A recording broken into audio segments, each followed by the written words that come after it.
Assalamualaikum warahmatullahi wabarakatuh. Sampurasun beraya tepang danguri sareng bidangan dongeng Sundanya. Kurang dongeng dieu. Kurang neraskeun hanca dongeng anu katuna kalayan ngabantu jejar carios si Toeng.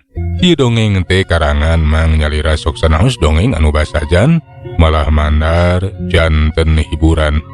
Atuh kabaraya anu satya manco kana dongeng Mang di mana wae ayana. Mugi sadayana aya dina kasehatan lahir sindarangan batin oge dilelancarkeun sagarupananya. Mangga mitra supados teu nyangkolong ting kana waktos urang sami-sami dangukeun kumaha terasna ieu cara si Toeng Raja Copet wilujeng ngadangukeun rung ah.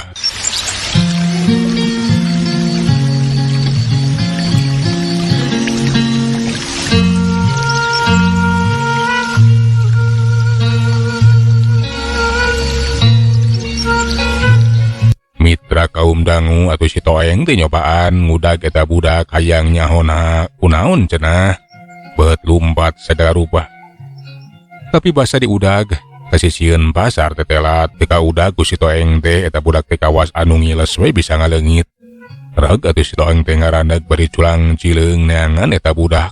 Kamana eta budak teh maningan sajorelat.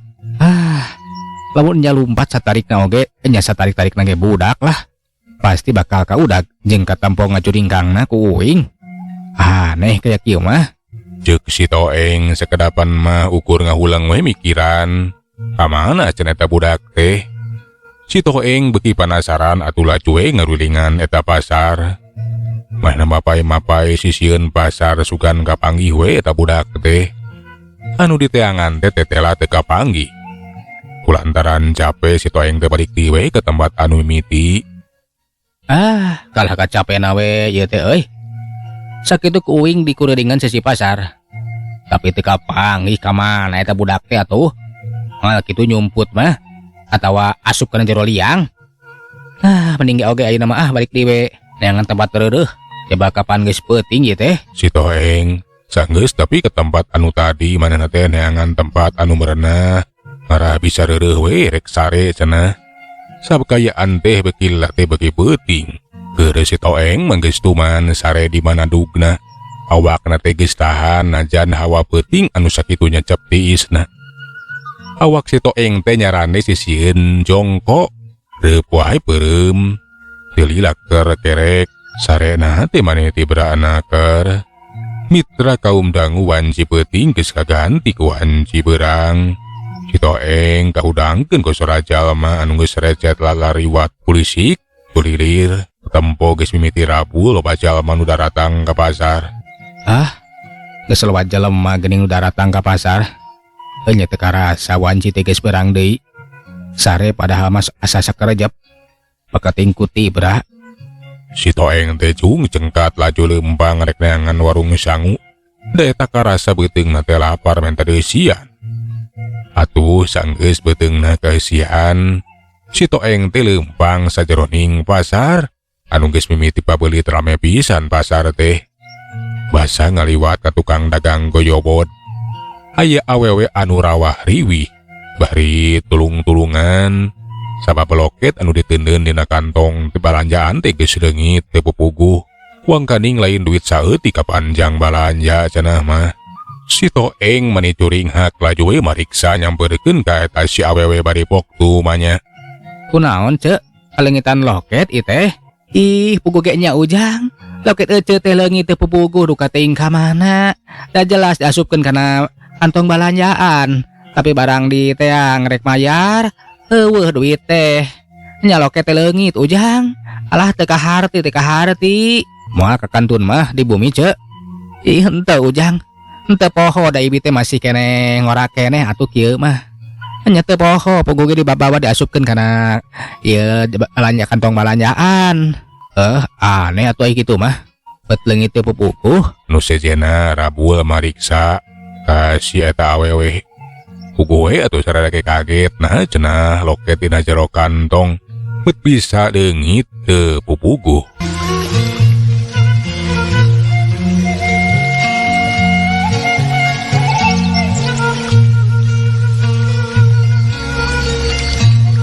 Si Toeng laju we nyobaan neangan jalma jahatna.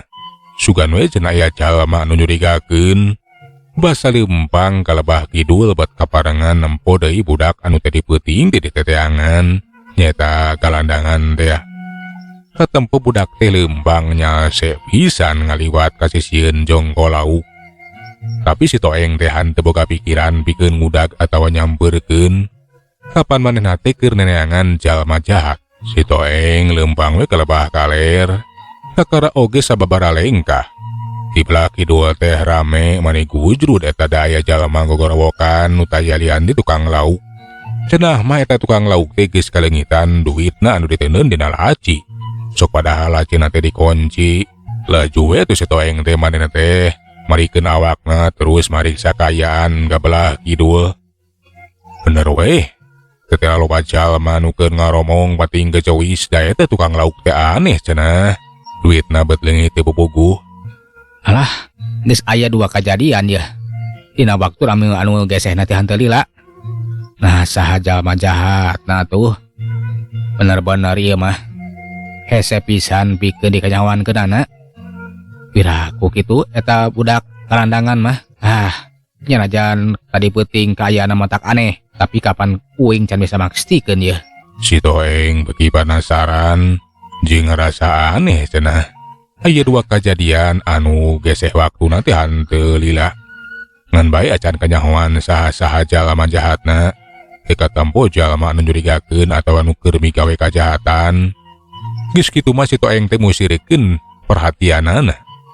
Perhatikeun kaeta pasar unggal jalma di tempoan. Awas heula ngruyuk keur ngincer-ngincer anak hayam we. Sakabeh kamampuan jeung ilmu nyopetna teh diketerukeun. Hayang manggihan jalma jahatna. Basa ningali kalebah wetan. Aya jelema ginding kawasna bae jelema beunghar anu loba duit. Katempo masna mani reunjeum pabakeanna teh mani harurung harerang.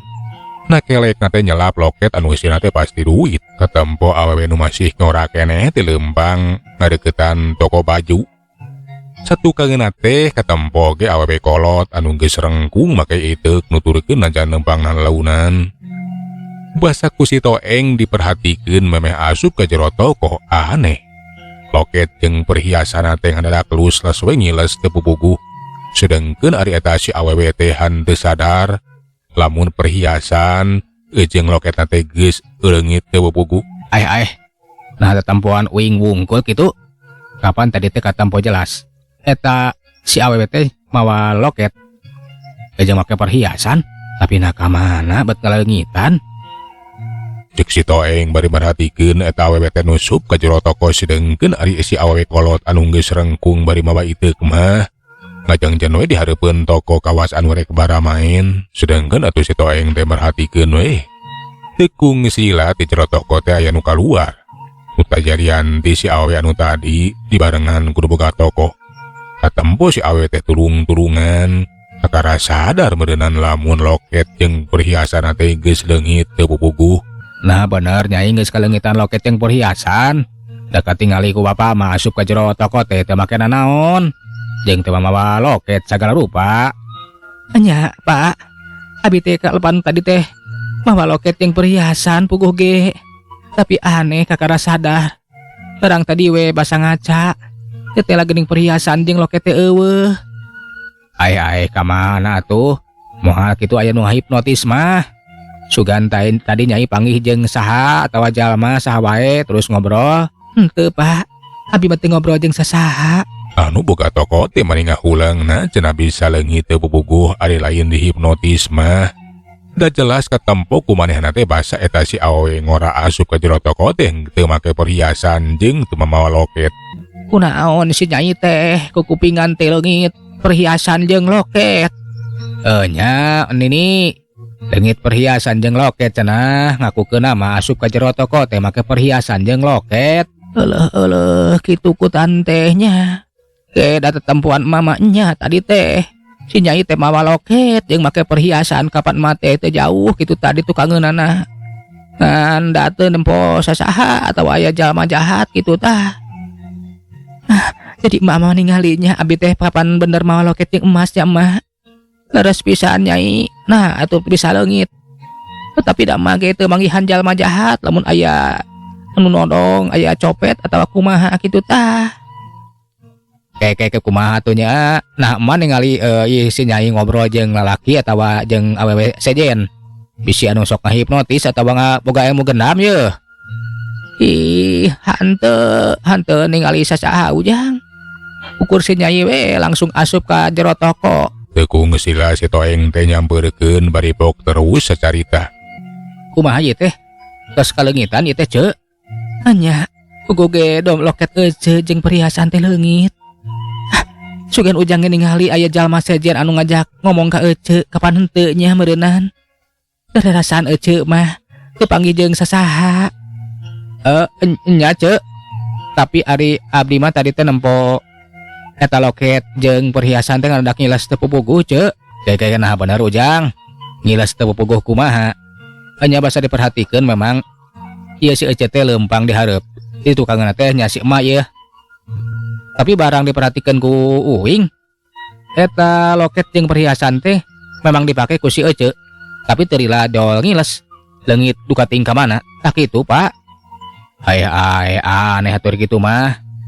Aneh teu kaharti jang. Basa aya si Toeng nyampeurkeun ka dinya. Si emak tukang baramaen teh manehna teh leumpang we ngajauhan, ninggalkeun eta patempatan. Si Toeng ngobrol jeung nu boga toko pon kitu deui eta si awewe ngora. Pikeun si nu boga toko jeung si awewe ngora teh setengah teu percaya kana caritaan si Toeng. Tapi nilik tina kanyataan memang eueuh loket jeung emas teh. Ngan bae naha cenah bet bisa leungit teu pupuguh sagala rupa. Aneh atunya. Bener ujang ieu teh nempol lamun eta loket jeung perhiasan teh leungit teu pupuguh.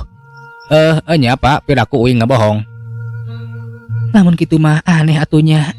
Piraku loket jeung emas teh leungit teu pupuguh, tapi abi teh henteu sadar. Nya, Ceu, da katingali ku abi teh ece teh langsung asup ka jero toko. Ngan bae teu lila ece teh kaluar ke jeung si bapak. Nya ece tulung-tulungan kalengitan, tak kitu. Teu kaum dangu si Toeng teh teu bisa kukumaha teu bisa neangan eta jalma jahatna. Kakareun teuing bingung teu manghitung-tung. Manggihan kejadian nu memang bener-bener lanti pisan demi pisan, teu katempo atawa teu katebak saha-saha anu jalma jahatna.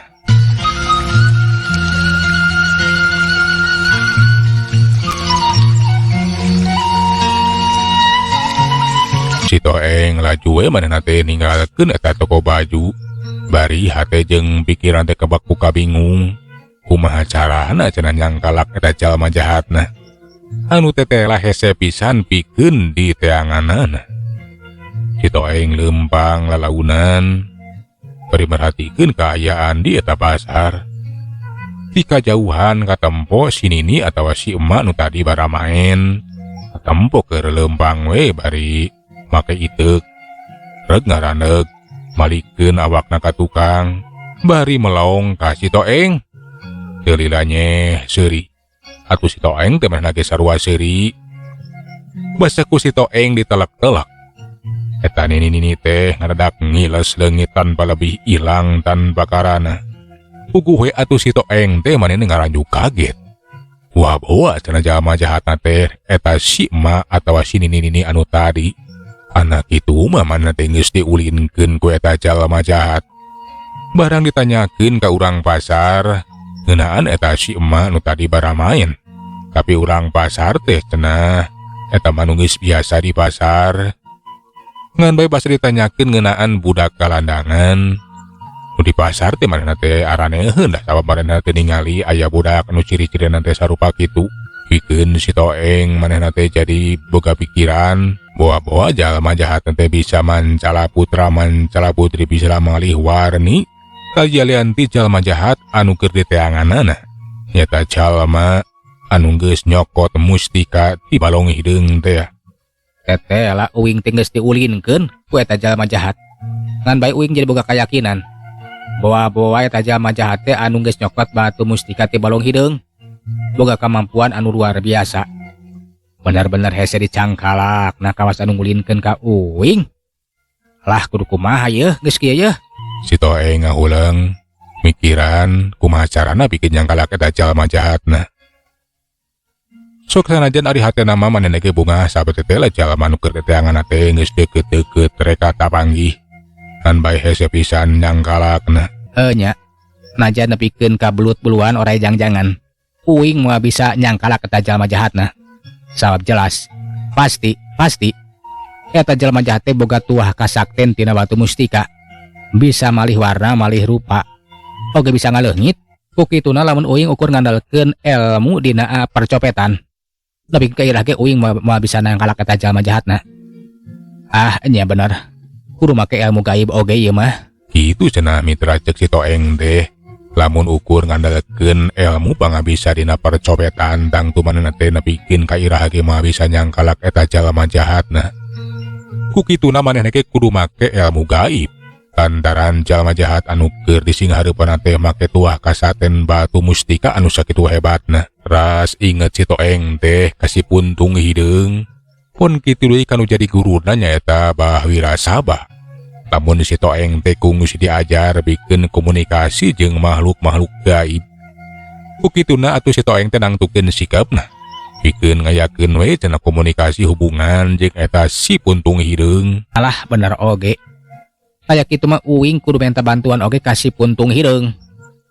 Nya kumaha carana pikeun nyangkalak eta jalma jahatna. Da jelas. Lamun uing ngandalkeun ilmu lahir bungkul mah tangtu moal kapanggih. Nya bener kapan uing teh dibekalan ku Bah Wirasabah. Sangkan urang bisa komunikasi jeung makhluk gaib. Nya bener. Koloyong si Toeng teh neangan tempat anu rada sepi. Turemeureunah geek diukis kitu mah manehna teh meureumkeun panonna. Kunyam-kunyam mapatkeun jambe pamangkena. Rengse mapatkeun jambe pamake ngong kadenge sora si puntung hideung. Aya naon sia Toeng ngageroan ka ngaingem. Uing teh butuh ku maneh deuleu. Sabab teteh lah geuning ku uing ayeuna teh geus kapanggih eta jalma jahatna anu mau ngeuta mustika teh. Tapi teteh lah hese pisan dicangkalakna. Uing teh butuh bantuan maneh. Sabaneh teh kapan makhluk gaib euy. Jeung deui anu boga batu eta mustika. Jadi bejaan kumaha carana atuh? Sagan uing teh bisa nenjo eta jalma jahatna. Ulah kasamaran tingali. Jeung deui uing ge bisa nyangkalak manehna ku cara anu lantip. Jadi kitunya Toeng. Bener oge. Nepikeun gairah ge sia teh moal bisa nyangkalak eta jalma naeum. Satungtung nyekel batu mustika. Ku kituna sia teh kudu make ilmu gaib ti bangsa aingem. Nyaeta ilmu nu disebut sasangga kalanggang. Anu bakal nyumputkeun awak sia tina paningali musuh. Jeung sia bakal nyaho ka musuhem. Tah alus aya di kitu mah. Sok atuh geura bejaan eta kumaha ilmu disebut sasangga kalangkang teh bener oge. Uing ge kudu lantip jeung demit. Ngarah eta jalma jahat teh teu nyahoun lamun ku uing teh ditutur-tutur atawa dicangkalak. Tak kitu. Ku aing ayeuna sia bakal dibejaan. Bek tuturkeun, bacakeun ku sia. Tu eta si puntung hideung teh golontang we macakeun jang jawokan ilmu nu disebut sasangga kalanggang. Ku si Toeng teh diturutan. Malahan manggis katalar. Atuh ari geus ngabejaan ilmu sasangga kalangkang mah. Eta si puntung hideung teh las we geus teu kadenge deui sorana. Susuganan we ayeuna mah. Eta jalmana teh bisa kapanggih ku uing. Mun atuh ti basa eta euy eta si puntung hideung teh ngabejaan ilmu sasangga kalangkang teh. Dasar bangsa siluman gebleg ngagawekeun ka uing. Dagoan sia. Najan maneh sakitu lantip jeung demitna deuleu. Sakitu lihaina nyumput. Uing ayeuna rek make ilmu sasangga kalangkang. Rasakeun sia kurang ajar. Cek si Toeng mana teh gede harapan lamun eta ilmu sasangga kalangkang teh bisa nyangkala ke jalma jahatna. Atuh geus kitu mah si Toeng teh nyobaan ngagunakeun eta ilmu sasangga kalangkang. Bener we. Awak si Toeng teh bisa ngareungit. Leungit dina paningali jalma loba. Jeung di si Toeng oge mana teh bisa mancala putra mancala putri malih warna malih warni. Geus kitu mah si Toeng teh mana teh nyobaan we leuleumpangan. Bari maneh teh dina kayaan nyamur jeung nyamar.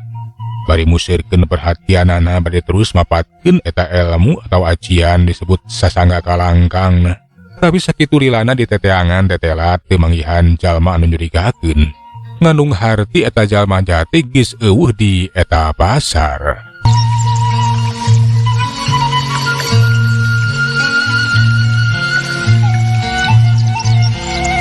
Teka caturkeun si Toeng teh geus sababaraha poe cicing di eta pasar. Ngan bae teu manggihan jalma jahatna. Teteha jalma jahatna teh cenah ngeureunnan geus pindah tempat. Waboa geus pindah ka pasar sejen atawa tempat-tempat keramaian di tempat sejen. Bukituna atuh si Toeng teh manehna teh nangtukeun sikepna pikeun neneangan di we. Ninggalkeun eta pasar. Nya jigana teh eta jalma jahat geus eueuh di ieu pasar. Manehna geus indit ninggalkeun ieu pasar. Pasti aja di pasar-pasar sejenna. Kudu diteangan di we aing mah. Dasar eta jalma teh ngalirkeun uing. Tapi keun lah ayeuna mah geus boga ilmu sasangga kalangkang. Lamun katimu teh pasti bakal kapanggih. Dagoan sia. Cek si Toeng bari kebat ninggalkeun eta pasar. Mitra baktosna parantos teh nyakapan. Jageula urang tuna jejar carita si Toeng raja copet we ka dieu. Urang teraskeun dina seri anu salajengna tumanganunkeun dina sadaya perhatosanannya. Mang saheulanan undur. Assalamualaikum warahmatullahi wabarakatuh. Jak.